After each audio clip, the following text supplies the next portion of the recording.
जय जिनेन्द्र साहब। सब्जेक्ट है प्रश्न उत्तर सवाल जवाब क्वेश्चन आंसर जिज्ञासा समाधान कर्म कर्म फल और कर्म फल के परिणाम पर।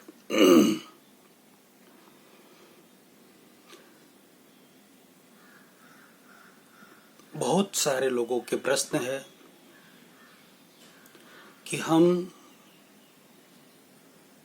गृहस्थियों के भी, सारे भाई बहनों के भी लगभग, और सन्यासियों के भी, साधु साध्वियों के भी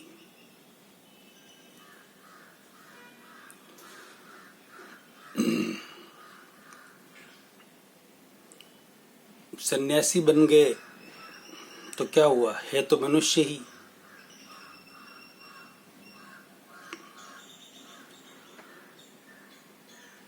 दुख तकलीफ पीड़ा परेशानी तो हो ही सकती है किसी को भी, लेकिन राइट बिलीफ हो हमें तो दुख नहीं हो सकता। रॉन्ग बिलीफ के कारण दुख है। तो ऐसे सन्यासियों के भी और गृहस्थियों के भी, बहुत सारे भाई बहनों के, बहुत सारे चारित्रात्माओं के प्रश्न अक्सर करके ये होता ही है। सबकी बात नहीं कर रहा, अपवाद सब जगह होता ही है,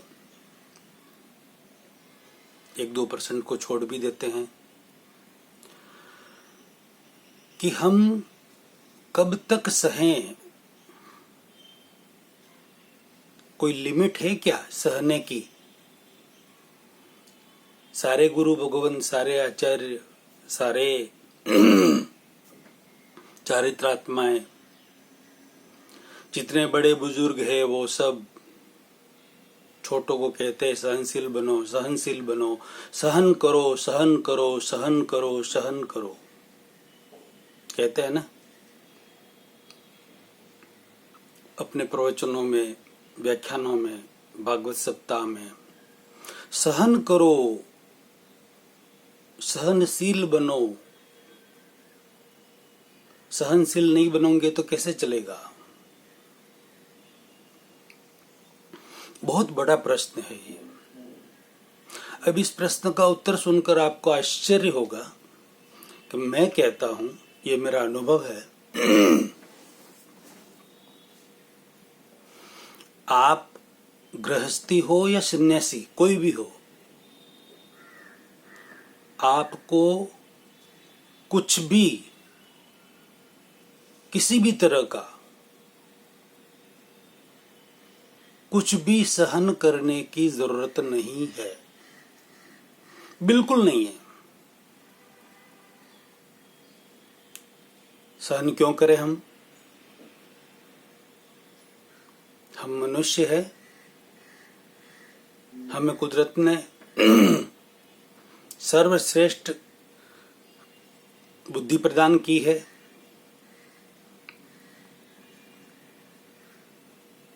सारे प्राणियों में, सारे जीवों में मनुष्य ही सर्वश्रेष्ठ है, जो अपने विनय विवेक पूर्वक, बुद्धि पूर्वक हर कार्य को सोच समझ सकता है कि मेरे लिए क्या करनी है और क्या अकरणीय है, क्या पाना है और क्या छोड़ना है। इसलिए दोबारा मैं अर्ज कर रहा हूं आप सबसे कि आप सबको सहन नहीं करना है। सहनशीलता प्रेशर में आकर नहीं रखनी है किसी के भी, कोई आचार्य हो, गुरुदेव हो, सारे चारित्रात्माएं हो, कोई भी समाज के वरिष्ठ व्यक्ति हो, घर के बुजुर्ग हो, कोई भी हो, प्रेशर में आकर, कोई नेता हो, अभिनेता हो, कोई भी हो, लीडर हो, कोई भी हो, किसी के प्रेशर में आकर आपको कुछ भी सहन करने की जरूरत नहीं है, बिल्कुल नहीं है। आश्चर्य हुआ ना। सॉरी।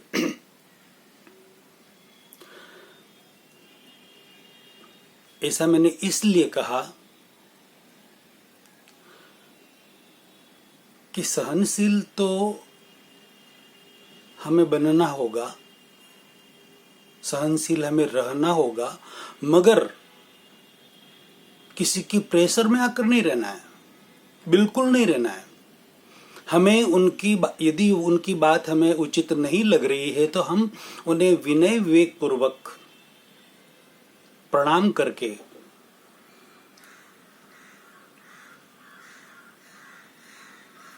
अपनी बात रख सकते हैं। उनकी बात का एक लिमिट तक हम विरोध भी कर सकते हैं।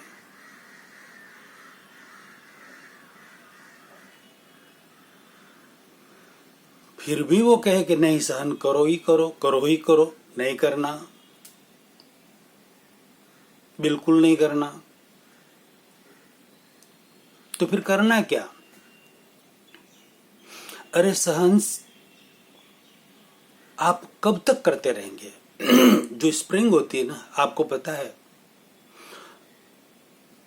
इतनी बड़ी स्प्रिंग हो, उसे दबाओ, यानी सहन करो, सहन करो और सहन करो और सहन करो और दबाओ और दबाओ और दबाओ और दबाओ, एक लिमिट तक वो दबेगी।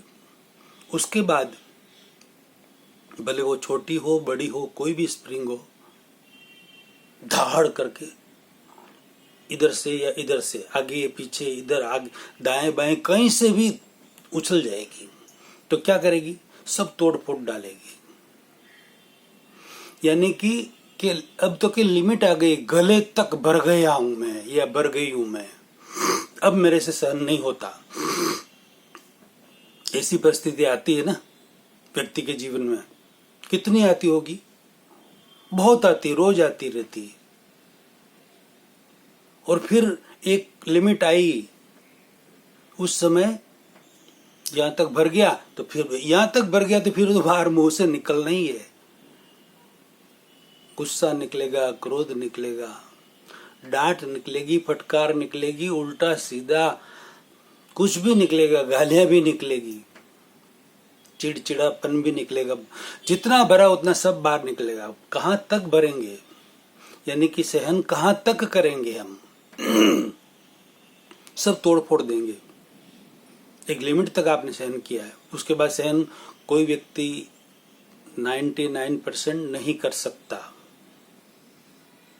अब मैं अपना खुद का अनुभव बता रहा हूं। अनुभव बहुत बड़ी चीज है। कहते हैं प्रत्यक्ष को प्रमाण की आवश्यकता नहीं है।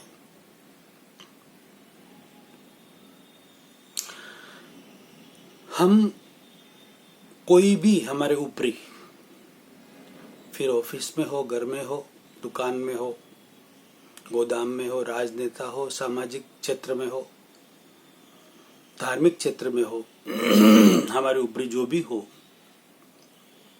आध्यात्मिक क्षेत्र में हो, कोई सहन करने को बोले तो आप ये समझिए कोई भूल हुई आपकी, वो डांट रहे हैं सहन करो। तो जो भूल हुई है ना, जो गलती हुई है आपकी, आपको सहन करने के लिए बोला जा रहा है, तो क्यों बोला जा रहा है? उसके पीछे का रूट कोज, जड़ मूल को आप पकड़ो, जड़ मूल तक जाओ। आप सहन कर रहे तो आपको दुख हो रहा है, पीड़ा हो रही ना, दिल जल रहा है, तनाव हो रहा है, डर भय भी लग रहा है, चिंता भी हो रही है। सॉरी।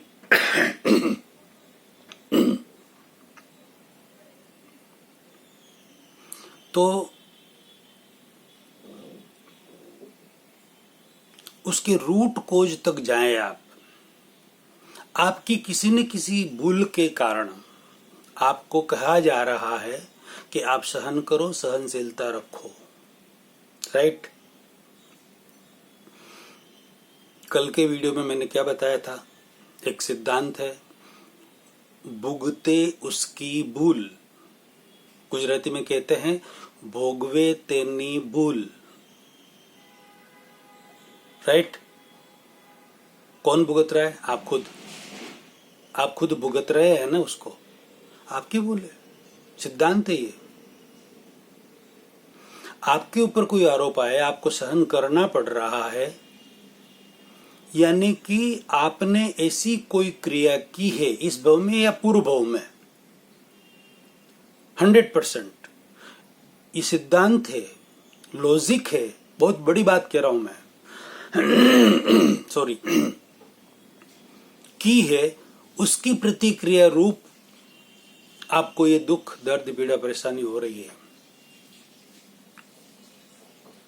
और आपको कहा जा रहा है कि आप सहन करो, सहन करो, सहन करो।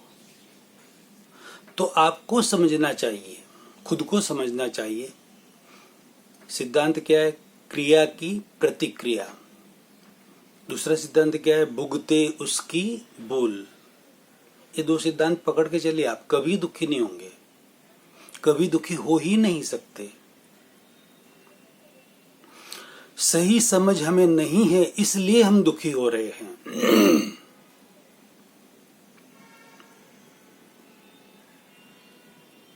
भगवान महावीर स्वामी ने 12.5 वर्षों तक मारणांतिक कष्ट उनको कितनी बार, यानी कि इंसान की मृत्यु हो जाए वैसे कष्ट उनको अनेकों अनेक बार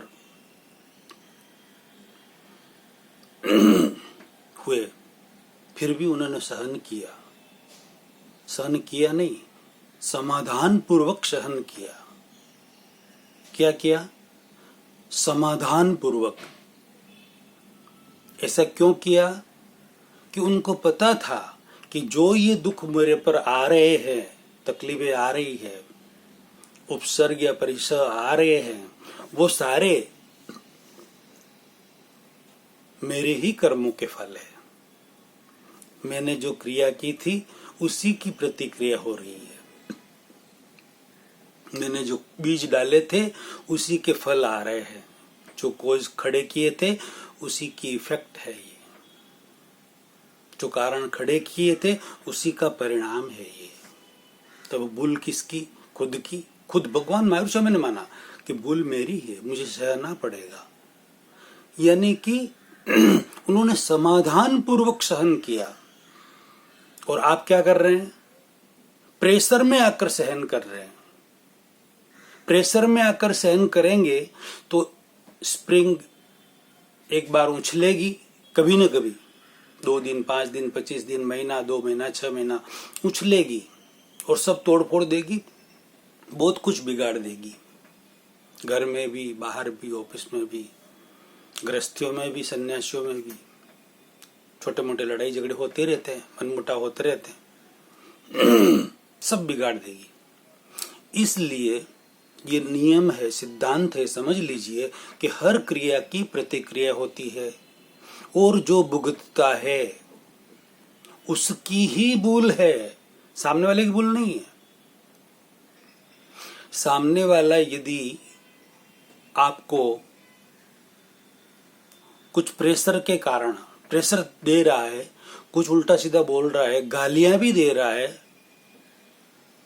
तो भूल आपकी है। भुगत कौन रहे? आप खुद। किसी रास्ते चलते व्यक्ति को खड़ा करके बोलो उसको कि भाई तू मेरे को 5 गाली दे, तो बोलेगा भाई मैं गाली आपको क्यों दूं? बोलेगा ना। तो मैं उसको बोलो कि तू एक काम कर, मेरे एक थप्पड़ मार, कि मैं आपको थप्पड़ क्यों मारूं भाई? मेरा आपने क्या बिगाड़ा? मैं आपको क्यों थप्पड़ मारूं, क्यों गाली दूं? तो जो दूसरों की ओर से गाली आ रही है या डांट आ रही है, फटकार आ रही है, कुछ भी आ रहा है जिससे आपको दुख हो रहा है, तो दूसरे तो कोई नहीं दे रहे। आपके घर वाले ही क्यों दे रहे? आपके आसपास वाले ही क्यों दे रहे? आपके सगे संबंधी ही क्यों दे रहे? फिर सन्यासियों में ले लेते हैं आपस में छोटा मोटा झगड़ा या मनमुटाव होते रहता है। तो वो आपके आसपास वाले 2-5-7 साधु ही आपको क्यों ऐसा कर रहे हैं, क्यों छोटी मोटी बात पर डांट फटकार रहे हैं, ऐसा क्यों कर रहे हैं? दूसरे तो कोई नहीं कर रहे हैं। किसी को बोलो दूसरे साधु को कि तू मेरे को ऐसा कर वैसा कर, करेंगे क्या? नहीं करेंगे। वो ही क्यों कर रहे हैं? उनका और आपका लेन देन है पीछे का, इसी भाव का भी हो सकता है, पूर्व भाव का भी हो सकता है।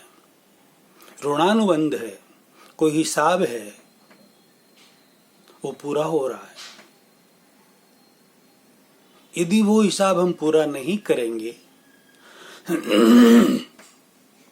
कहने का तात्पर्य ये है कि यदि एक मान लीजिए किसी ने 2 गाली हमको दी, तो आप समझिए वो तो निमित्त है देने वाला, कर्म आपके है, पाप का उदय है, इसलिए आपको 2 गाली सुननी पड़ रही है। ये समझ लीजिए, आप भुगतता है उसकी भूल, सिद्धांत है ये। क्रिया की प्रतिक्रिया, ये सिद्धांत है। सिद्धांत को समझिए, तभी जाके आप सुखी हो सकते हैं। भगवान महावीर स्वामी, हमारे सारे तीर्थंकरों ने यही बताया, भगवान श्री कृष्ण ने यही बताया अर्जुन को, भगवान श्री राम को मुनि वशिष्ठ ने यही सारा बताया। तब जाके वो मुक्त हो सके, सुखी हो सके। कृष्ण भगवान आने वाले 24 में लाखों करोड़ों व्यक्तियों को साथ में लेकर वो भी मुक्त होंगे, सबका कल्याण करेंगे, खुद तीर्थंकर बनने वाले हैं। कहने का तात्पर्य यह है कि यदि हम भुगत रहे तो हमारी ही भूल है। 2 गाली दी, यदि हमें ये समझ है, राइट बिलीफ है कि भाई भुगते उसकी भूल और क्रिया की प्रतिक्रिया, मेरे ही कर्मों के कारण मेरे पास ये 2 गाली आपने नहीं सुनी, और जो 2 गाली दी वो उसमें आपको बुरा लगा, दुख हुआ, तकलीफ हुई, जलन हुई ना, तो अभी वापस आप 2 गाली उनको दे देंगे या 4 दे देंगे, तो वापस दी ना आपने, क्रिया की ना, तो उसकी प्रतिक्रिया होगी, 4 वापस आएगी। 4 दी है तो 4 वापस आएगी, उसी समय आएगी या कुछ देर बाद आएगी, फाइनल आएगी क्रिया की प्रतिक्रिया। कोई रोक नहीं सकता है। अभी 2 भी सहन नहीं हो रही है तो 4 आएगी, तो कैसे सहन करोगे? कैसे सहन करोगे? और 4 आई और आपने 8 सुना दी, तो 4 भी नहीं सुन पा रहे हो, इतनी 8 सुना दी, तो वो 8 भी वापिस आएगी, क्रिया की प्रतिक्रिया। सिंपल बात। वो कैसे सहन करोगे? इसलिए समझो, रियलिटी को समझो। कि दुख का मूल कारण क्या है, रूट कोज कहां है। अच्छी तरह से समझो कि हमारे ऊपर शुभ या अशुभ कोई भी संयोग आता है। ये तो गाली दी, कोई आपका सम्मान नहीं करता है क्या? कोई आपकी तारीफ नहीं करता है क्या? तो वो जो भी आ रहा है ना, वो भी आपका ही है, आपके ही कर्मों के कारण, आपके पुण्य के कारण आपको सम्मान दिया जा रहा है, मान दिया जा रहा है, आपकी तारीफ की जा रही है। और आपके पुण्य पाप का उदय है तो आपका अपमान किया जा रहा है, आपको नीचे गिराया जा रहा है, आपको गाली भी दी जा रही है, आपको डांटा फटकारा भी जा रहा है। सुख आए या दुख आए सॉरी, सम्मान आए, मान आए या सम्मान आए, कोई निंदा करे या प्रशंसा करे, सब कुछ आपका ही है, उसका कुछ नहीं, वो तो निमित्त है सामने वाला। हाँ, एक बात समझने जैसी है, निमित्त को भी, हमारे लिए निमित्त कंप्लीट निर्दोष है, लेकिन जो निमित्त गालियां दे रहा है, उल्टी सीधी बात कर रहा है, कुछ भी कर रहा है, तो उसके भी कर्म, सामने वाले के, उनके, फिर कोई भी हो, गृहस्थी हो सन्यासी, उनके भी कर्म, अशुभ कर्मों का बंधन हो रहा है। सन्यासी भी है, सॉरी, भाई साहब भी एक दूसरे से मन मुटाव हो जाता है, कुछ बातचीत हो जाती है, बेसबाजी हो जाती है, एक दूसरे का दिल दुखा देते हैं, तो आरती ध्यान और रौद्र ध्यान उनको भी होता है। हम तो गृहस्थी है, हमें भी होता है। तो जो निमित्त है ना, वो जो कर रहे हैं उसमें उनकी जवाबदारी, आपकी नहीं है। आप सिर्फ उनको निर्दोष देखिए, फिर वो जो भी कर रहे हैं वो अपनी जवाबदारी पर कर रहे हैं। जो भी गलत कर रहे हैं, आपको गलत गालियां सुना रहे या डांट रहे, फटकार रहे, सहन करो ऐसा बोल रहे, दबा रहे, कुछ भी कर रहे, वो उनकी जवाबदारी पर कर रहे हैं। उनको अशुभ कर्मों का, पाप का बंद होगा ही, 100% होगा, ये समझ लीजिए। और आप यदि आपने समाधान पूर्वक सहन किया है तो आप उससे मुक्त हो गए। और समाधान पूर्वक सहन नहीं किया, आपने अंदर अपने आप को जलाया, अशुभ कर्म का बंद किया, आर्त ध्यान किया। यदि दूसरे को भी जला दिया तो रौद्र ध्यान किया। आर्त ध्यान की गति जानवर गति, तिर्यंच गति, और रौद्र ध्यान, हार्ड रौद्र ध्यान की गति नरक गति। अब आपको क्या चाहिए? आर्त ध्यान, रौद्र ध्यान, जानवर गति, नरक गति, तिर्यंच गति चाहिए या नहीं चाहिए? नहीं चाहिए ना। और जो आया उसे जमा कर दो, तो नया हम उधार नहीं करेंगे तो वापस आएगा भी नहीं। समझ आ रही बात? हमने कुछ दिया किसी को तो वापस वो तो लौटाने आएगा ना। हमारे घर में पैसा दिया तो कि आपने 50,000 लाख दिया किसी को, तो कह लो भाई ये लाख रुपए आपका, देने आएगा ना। यदि आपने वापस के नहीं 2 लाख तू ले जा वापस, 2 गाली वापस दे दिया, 2 लाख वापस दे दिया, तो वो वापस लौटाने आएगा, कहीं बच नहीं सकते। हर क्रिया की सूक्ष्मतम, स्थूल से लगाकर सूक्ष्मतम हर क्रिया की प्रतिक्रिया होती है, मन से भी, वचन से भी, काया से भी। कहीं हम बच नहीं सकते। इसलिए समझदारी पूर्वक राइट बिलीफ रखिए और रूट कोज को पकड़िए और वहां पर ब्रेक मारिए, तभी जाकर हम सुखी हो सकते हैं, शांत हो सकते हैं, आनंद से जी सकते हैं, चिंता रहित जी सकते हैं, तनाव रहित जी सकते हैं, दुख रहित जी सकते हैं, भय मुक्त जीवन जी सकते हैं। गूढ़ रहस्यों वाला वीडियो लाखों करोड़ों व्यक्तियों में शेयर कर अनुमोदना का पुण्य कमाए। अगला प्रवचन, अगला सवाल, प्रश्न अगली वीडियो में लेते हैं। जय जिनेंद्र साहब।